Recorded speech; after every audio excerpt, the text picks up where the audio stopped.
సర్కారు బడులు సమస్యలకు నిలయాలుగా మారుతున్నాయి. పాలకులు మారినా ప్రభుత్వాలు మారినా సర్కారు బడుల తీరులో మార్పు రావడం లేదు. ప్రభుత్వ పాఠశాలల్లో మౌలిక వసతులు కొరవడవుతున్నాయి. ఇదే విద్యా వ్యవస్థను పటిష్టం చేస్తామని ప్రభుత్వం చెప్తున్నా ఆచరణలో చూపడం లేదు. చాలా బడుల్లో మూత్రశాలలు, మరుగుదొడ్లు లేవు. ఫలితంగా విద్యార్థులు, ఉపాధ్యాయులు అవస్థలు పడుతున్నారు. నీటి సౌకర్యం, అదనపు గదుల వంటి మౌలిక వసతులను సైతం కల్పించడం లేదు. ఇప్పటికైనా ప్రభుత్వం స్పందించి ప్రభుత్వ పాఠశాలలో మౌలిక వసతులు కల్పించాలని విద్యార్థులు, తల్లిదండ్రులు కోరుతున్నారు.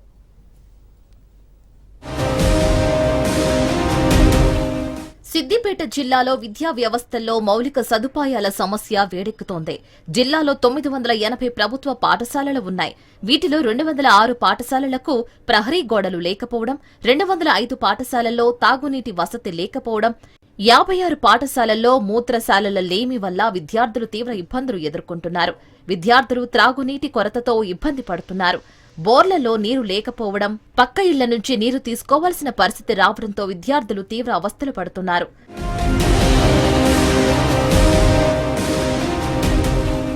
అనేక ప్రభుత్వ పాఠశాలల్లో అసౌకర్యాలు రాజ్యమేలుతున్నాయి.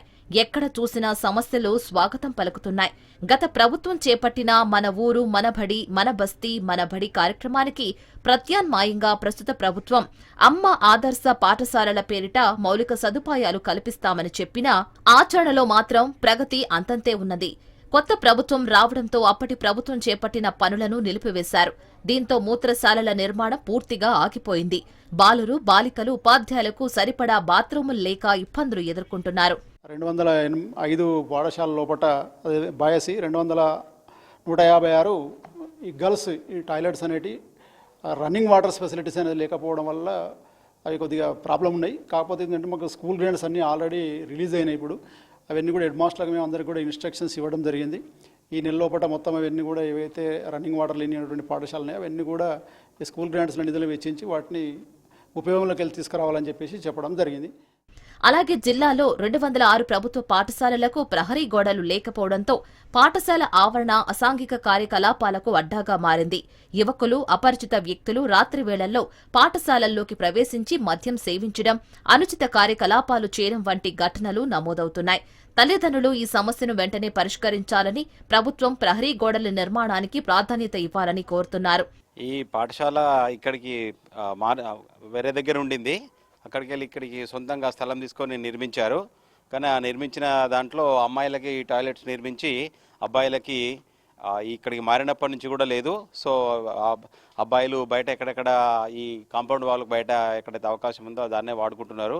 గ్రామస్తులు పక్కకు బావుల పంటికి పోయే వ్యవసాయదారులు, రైతులు ఏమంటున్నారంటే మాకు ఇబ్బంది అవుతుంది, దీన్ని ఇట్లెందుకు చేస్తున్నారు అనేటువంటిది ఉంది.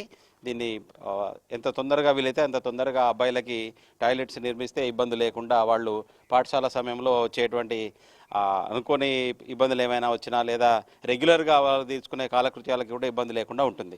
అధికారులకు ఎన్నిసార్లు విన్నవించుకున్నా సమస్య పరిష్కారం కావడం లేదని విద్యార్థుల తల్లిదండ్రులు ఆవేదన వ్యక్తం చేస్తున్నారు. పాఠశాల విద్యాశాఖ, స్థానిక ప్రజాప్రతినిధులు తక్షణమే స్పందించి తగిన చర్యలు తీసుకోవాలని డిమాండ్ చేస్తున్నారు. ప్రభుత్వం చొరవ తీసుకుని పాఠశాలల్లో మూత్రశాలలు, త్రాగునీటి సమస్య తీర్చాలని వేడుకుంటున్నారు. కాంపౌండ్ అవతల వెళితే పెద్దవాళ్ళు వచ్చి బెదిరిస్తే అందరూ భయపడి క్లాసులకు వస్తే సార్ దగ్గరికి కూడా ఒక 2-3 వచ్చారు.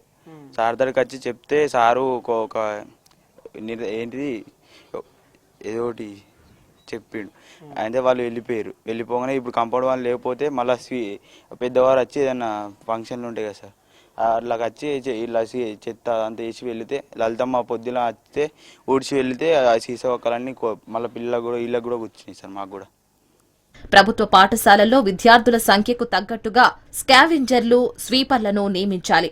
పాఠశాలల్లో పారిశుద్ధ్య సమస్య ఏర్పడుతుంది. దీనికి అనుగుణంగా అధికారులు చర్యలు తీసుకోవాలి. విద్యార్థులకు ఆహ్లాదకరమైన వాతావరణంలో బోధన జరిగేలా ప్రభుత్వం చర్యలు తీసుకోవాలని ప్రజలు కోరుతున్నారు. విద్యార్థులైతే బాధపడుతున్న పరిస్థితి కనిపిస్తా ఉంది. అక్కడ వాళ్ళ గ్రామస్తులే, వాళ్ళ పెద్దలే వాళ్ళను కొట్టనీకి వచ్చినట్టుగా, తర్వాత తిట్టినట్లుగా అయితే అనేక సంఘటనలు ఉన్నాయని చెప్తా ఉన్నారు. ఇది ఈ పాఠశాలలో పరిస్థితి. ప్రభుత్వ అధికారులు, రాజకీయ నాయకులు వెంటనే ఇటువంటి సమస్యలు లేకుండా విద్యార్థిని ప్రశాంతంగా చదువుకోవడానికి ప్రయత్నం చేసే భాగంగా ప్రతి పాఠశాలలో టాయిలెట్స్ అయితే ఖచ్చితంగా నిర్మించాలని చెప్పి ప్రతి విద్యార్థి కోరుకుంటున్నారు, ప్రతి టీచర్ కొడుకున్న పరిస్థితి కనిపిస్తూ ఉంది. ఇది ఇక్కడ పరిస్థితి. కెమెరా పర్సన్ ప్రవీణ్తో రాజు, రాజ్ న్యూస్, సిద్దిపేట నుంచి.